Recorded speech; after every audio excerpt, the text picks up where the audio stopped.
All right, back here in the Beansprout shop with Aaron, and as promised, this video is going to be talking about wood. And I remember telling Aaron that I think the first book I ever read on building guitars said, at every turn, buy as much wood as you can afford, because it's never, going down in price, and it's getting more and more rare. And you're always going to use it all up. Right. You're going to think, oh, I'll never use that all up, and then it's going to be gone. You do. So what do you got here?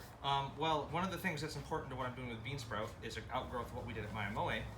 Remember that we introduced the Cascade series real early after I joined my MOA. And the Cascade series used wood from the Pacific Northwest, North America.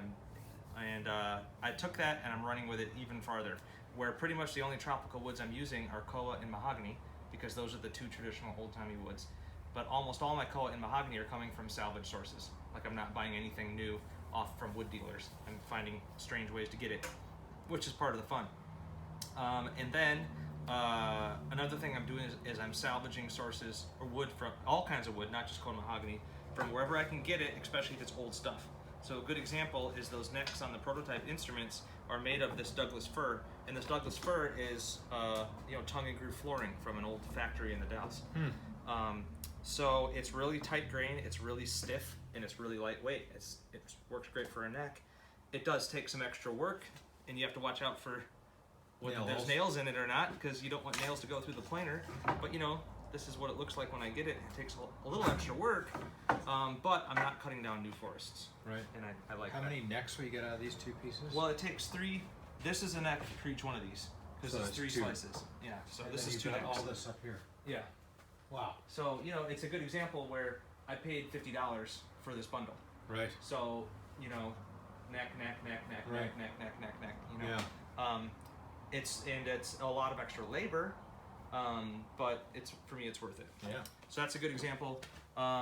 This is some slabs of pistachio from the orchards in California, and you can see how it's got the rootstock, the fruit stock.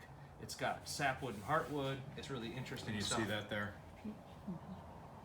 Yeah. And since it comes from orchards, it's really sustainable for sure.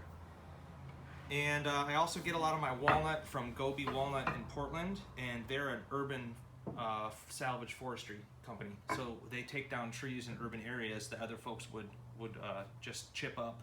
And I buy the offcuts in the front of the store, offcuts that furniture makers can't use. So that's really sustainable, and it's also it's just a thrifty way to deal with it, because the furniture makers can't use this they would burn it or throw it away or save it for people like me. So Gobi sells this by the pound. Wow. And it's really, and it's curly, beautiful figured walnut. And of course, we've got our sets of myrtle, ukulele wood, which we've done forever, and we're still excited to be collecting whatever I can get, whenever I can get it. Myrtle is our koa, Right. at least here in Oregon. So I think in the end we made more myrtle instruments than anything. yeah, I wouldn't doubt it. Yeah, I wouldn't doubt it. So I'm always trying to get my hands on myrtle wherever I can get it. Yeah. And right now in here, we've got these 2 things up here, but then we've got 5 shelves up there for wood. We've got the loft for wood. Right. It's underneath and on top of everything, because when it comes in, it comes in. You gotta take it when you get it, and I have a place to put it. Yeah. So yeah, I like the Pacific Northwest wood because it's beautiful. I like it because I buy it from people I know instead of from multiple middlemen. I like it because much of it is sustainable, and I like the process and the treasure hunt of the salvage stuff. Most of my mahogany is salvaged from an old theater in Portland. So yeah, and now since people know I do this, it finds me. Right, I get the emails and the phone calls from folks who are like, "Hey, I found this thing. I think you would think it's got a tree down." Well, that I don't want to deal with, but But you do get those calls. I get those calls, yeah. But I'm not dealing with your tree. All right. Well, I don't want you dealing with my tree. So next up, we're going to talk about some vintage woodworking equipment, and we'll see you in that video. Thanks.